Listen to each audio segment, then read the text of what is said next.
रामकृष्ण हरी मानदेश भूषणमध्ये सर्व प्रेक्षकांचे मनपूर्वक स्वागत. मी अजित कुंभार. नाचो कीर्तनाच्या रंगी भाग क्रमांक 54 आपण बघत आहात. या भागामध्ये आपल्या मानदेश भूषण सोबत आहे ते राजेश सूर्यवंशी महाराज आहेत.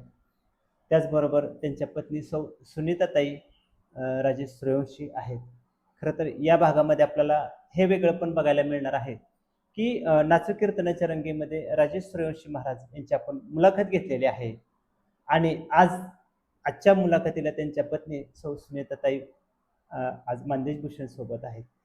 खरं तर दोघांची एकत्रितपणे आपण यावेळेला मुलाखत घेणार आहोत.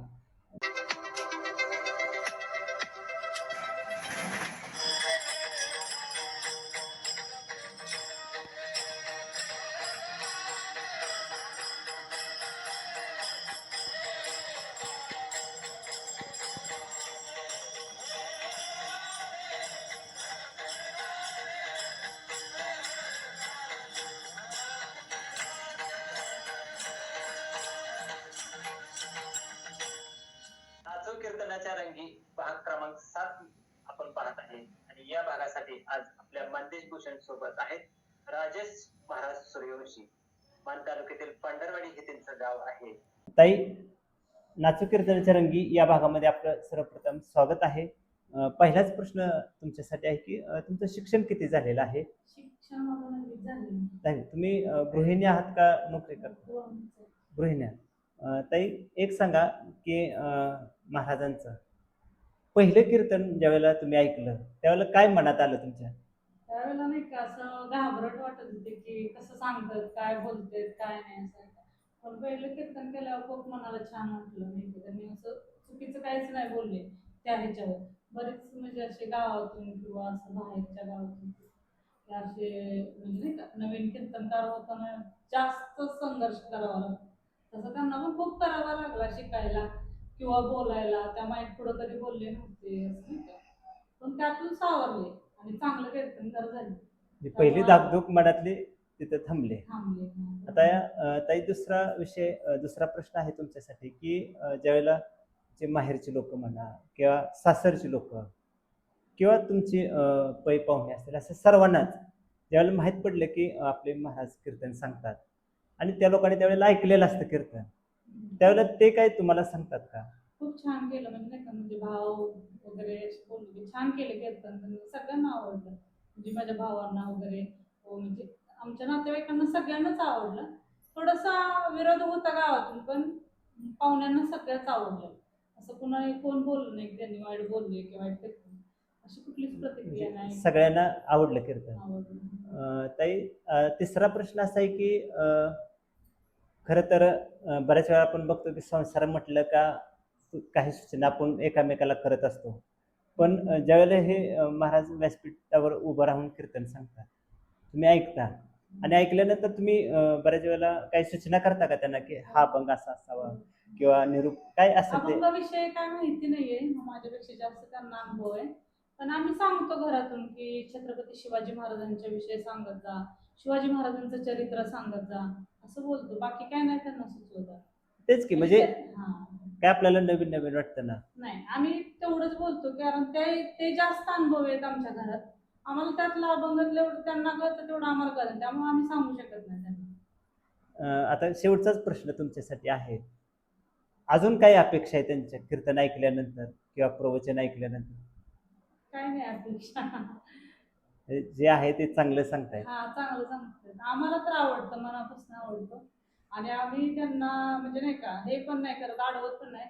एवढंच की बऱ्याच वेळेला वाटतं की नोकरी करता येते तेवढं म्हणजे तिकडे पण दुर्लक्ष कुटुंबाकडे, अशा वेळेला पण थोडंसं आपण आपली मुलं वगैरे छोटे आहेत, नोकरी बघूनच करा. त्याच्यानंतर जेव्हा आपली मुलं कर्तृत्वदार होतील तेव्हा तुम्हाला तेच करायचे. आपण काही कायम नोकरी करणार नाही.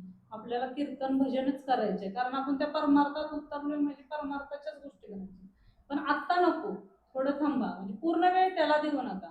म्हणजे काम केलं पाहिजे. बरोबर आहे, कामाची गरज आहे आता असं. एवढंच, बाकी काही नाहीये.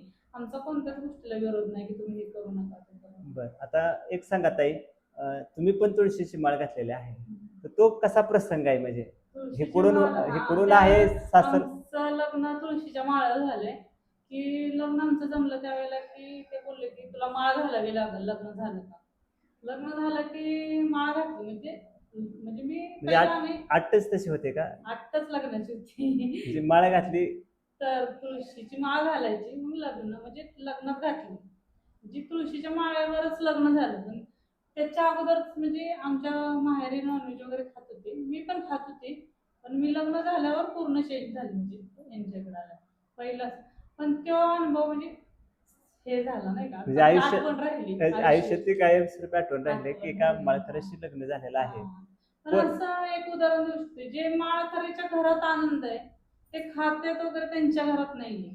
तो अनुभवला मी स्वतः. म्हणजे म्हणजे मी माझ्या माहेरी गेले तरी मला जे इथं सुख वाटतं ते तिथं वाटत नाही. असं व्हायचं. म्हणजे तुम्ही बरोबर आहे. खरं तर आमचा एक भागच त्यासाठी ठेवलाय आम्ही. म्हणजे पंढरीची वारी आहे माझ्या घरी आणि आम्ही माळकऱ्यांच्या मुलाखती घेतोय आणि त्या मुलाखतीमध्ये तुम्ही जे सांगितले तेच खरं आम्हाला लोक सांगतात की जे सुख आहे माळ घातलेल्या माळ घरामध्ये हां. ते तुम्हाला इतरकडे बघता येत नाही आणि हां. पुन्हा तुम्ही ते अधोरेखित खरं तर प्रेक्षकाच्या साक्षीनं केलं. म्हणा जे म्हणजे माळेत जे आनंद म्हणजे पहिलं म्हणजे विचार वेगळे होते. ते माळ घातल्या विचार वेगळे झाले. त्यातून त्यात नवरा कीर्तनकार झाल्यावर ते विचार वेगळे झाले. त्याच्या अगोदरचे विचारात म्हणजे जास्त डिफरन्स फरक म्हणजे प्रत्येक गोष्टीत गेला. फरक म्हणजे पडेल. अनुभव आला चांगला.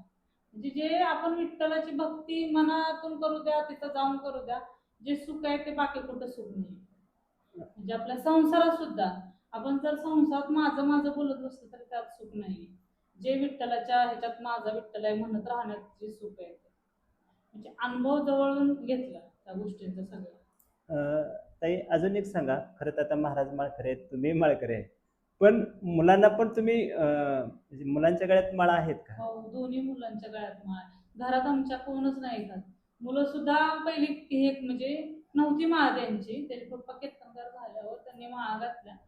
पण मुलं पण त्या माळानंतर म्हणजे जास्त डिफरन्स त्यांच्यात पण पडला पहिल्याचा आणि नंतर. आणि मुलं पण असं आता म्हणजे जिथं खात्यात नॉनव्हेज वगैरे तिथं पाणी सुद्धा प्यायला नको बोलतो. म्हणजे ते त्यांना एवढा तिरस्कार झाला त्या गोष्टींचा. बरोबर आहे आणि चांगलं काय वाईट काय ह्याच्यातला फरक कळायला फरक लागला. कळायला लागला आणि मुलांना पण कळायला लागलं चांगलं काय बोलायचं वाईट काय बोलायचं. घरात सगळ्याच गोष्टी परमार्थात नव्हत्या. अशी वाईट गोष्ट त्यांना बघायलाच भेटत नाही ना घरात. त्यामुळे मुलांच्या पण वेगळा संस्कार होतो. म्हणजे ज्याच्या घरात माळ करेल त्यांच्या मुलांच्यावर वेगळा संस्कार असतो. आता म्हणजे जवळच्या जवळच्या गोष्टी बघितलेल्या आहेत. म्हणजे बोलण्यात किंवा असं बसण्यात एखाद्याबरोबर प्रेमानं बोलण्यात असे म्हणजे वेगळा त्यांच्यात पण प्रभाव म्हणजे आहे. हा सगळा वारकरी संप्रदायातले घरातील हां. संस्काराचा आणि वारकरी संप्रदायातला परिणाम तुम्हाला जाणवला. हां. म्हणजे तुम्हाला आता वाटत असेल की जी अट्ट घातली की माळ घातली तरच लग्न आहे. म्हणजे तुमच्या ह्या आयुष्यातील एक संस्मरणीय जी घटना आहे. म्हणजे आमच्या लग्नाच्या पूजेलाच घातली माळ. पण ना लग्न होतं की माळ घातल्यावर माळच घालायची. अट्ट लग्न होते. झालं की हां, मी रडली वगैरे तेव्हा म्हणजे तेव्हा कळत नव्हतं एवढं. बरोबर आहे. पण जे त्यावेळेला म्हणजे माळ म्हणजे त्याची किंमत कळत नव्हती की माळ काय किंमत आहे, काय ताकद आहे हे कळालं नव्हतं. त्यावेळेला असं वाईट वाटायचं की माळ घालते मला खाऊ देत नाही. त्यावेळेचे विचार वेगळे होते. पण आता त्याचं महत्व हां. कळायला लागलेलं आहे. कळालं. अजून काही या निमित्तानं तुम्ही ज्यांनी माळ घातली नाही किंवा अशा लोकांना नाही, सांगताल महिला वर्गांना?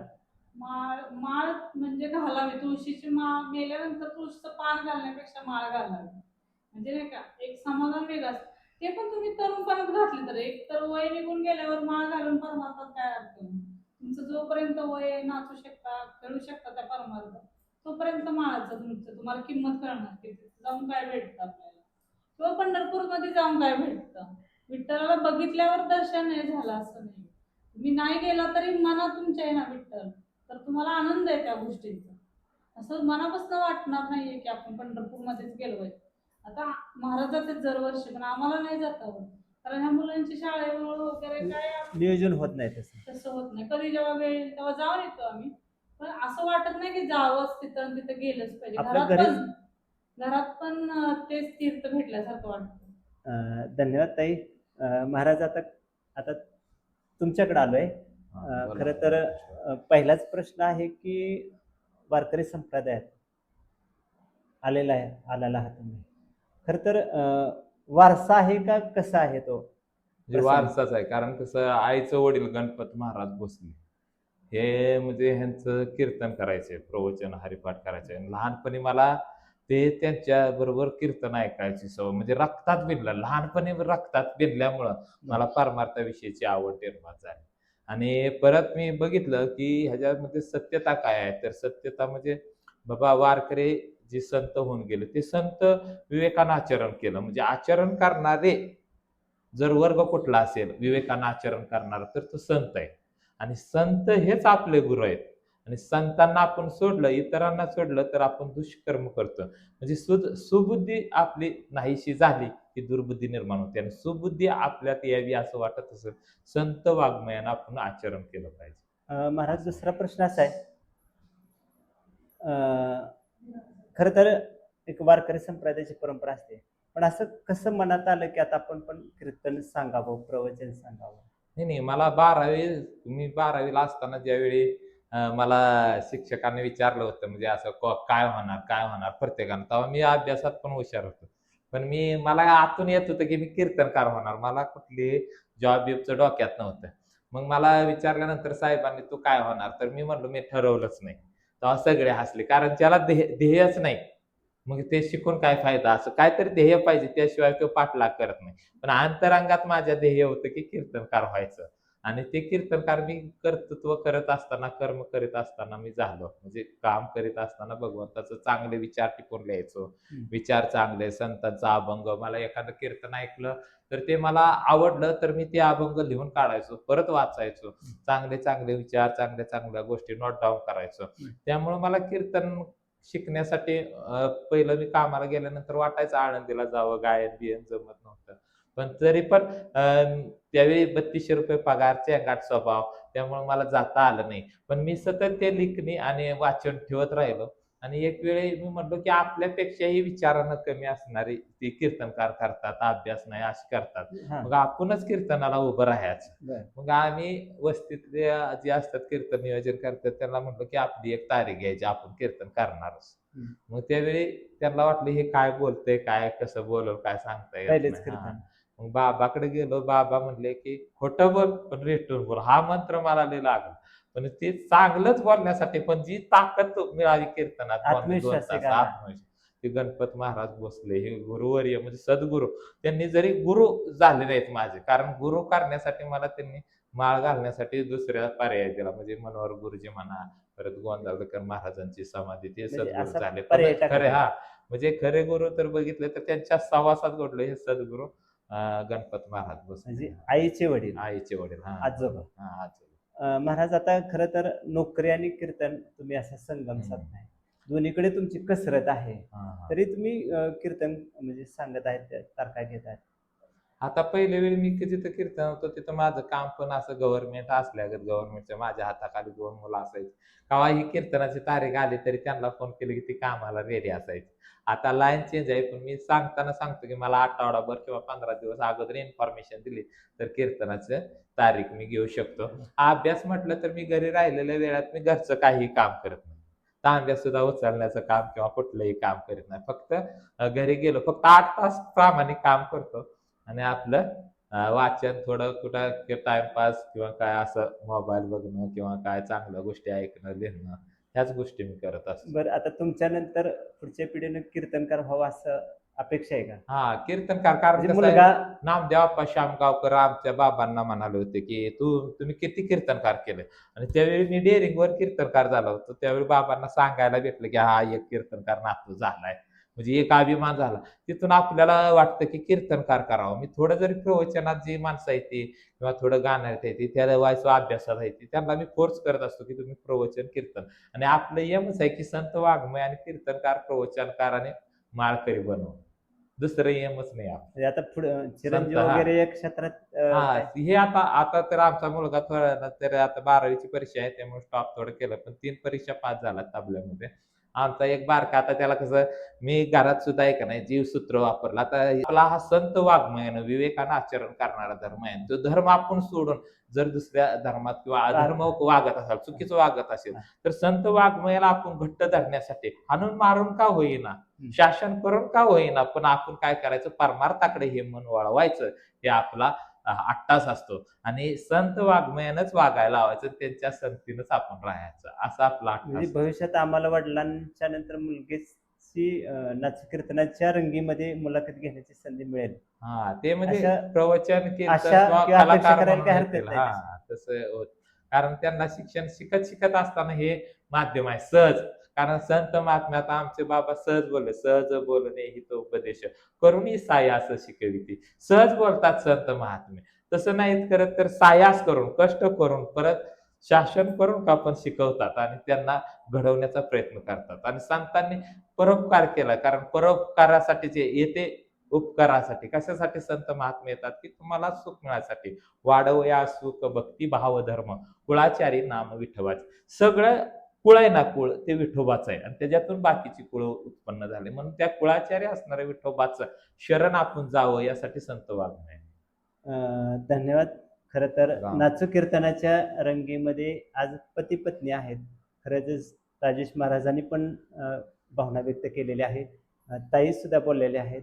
खरं तर ताईंनी एक वेगळं पण सांगितलं की लग्न ज्यावेळेला जुळवायचं होतं त्यावेळेला अट्ट काय होते ते खरं तर त्यांच्या आयुष्यातला प्रसंग आहे. पण थोडंसं त्यावेळेला त्यांना थोडं वाईट वाटलं असेल, माळ घालण्याचा नको असेल, पण आता अनुभव आला आणि प्रेक्षकांना सुद्धा सांगितलेलं आहे. ताईंना आणि महाराजांना मानदेश भूषणशी ते दोघंही बोललेले आहेत. दोघांनाही मनपूर्वक धन्यवाद. रामकृष्ण. रामकृष्ण रामकृष्ण. कीर्तन सांगायला केव्हा सुरुवात केली?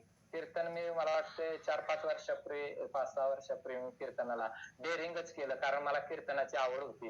ज्यावेळी मला 12वीला प्रश्न केला होता की काय होणार, त्यावेळी सगळे लोक, पण मी म्हणलो कायच ठरवलं नाही, कारण त्यावेळी हृदयात माझ्या फक्त कीर्तन करायचं हे होतं आणि कीर्तन करायचं हे हृदयात असल्यामुळे मी बोलू शकलो नाही, पण अंतःकरणात कधीतरी कीर्तन